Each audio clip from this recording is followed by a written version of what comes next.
तू 2 महिन्यापासून ट्राय करतीयेस ना प्रेग्नन्सीसाठी? हो. फॉलिक ॲसिड चालू केलंच असेल, है ना? नाही.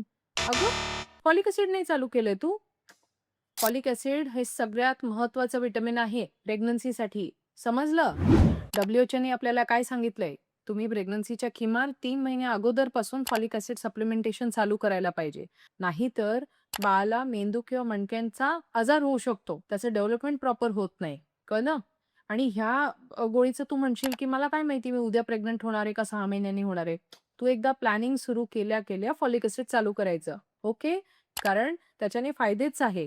एक्स्ट्रा व्हिटॅमिन घेतल्याने ते शूवाटे निघून जातं आणि जरी तू आतापर्यंत नसशील घेतलं आणि प्रेग्नंट पण झाली असतीस, तरी मी सांगितलं असतं आता लगेच चालू कर आणि त्या सगळ्या मुलींसाठी ज्यांनी आत्तापर्यंत फॉलिक ॲसिड घेतलं नाही, पण प्रेग्नंट झाले आणि नुकतंच डिटेक्शन झालंय, लगेच फॉलिक ॲसिड सुरू करा. ओके?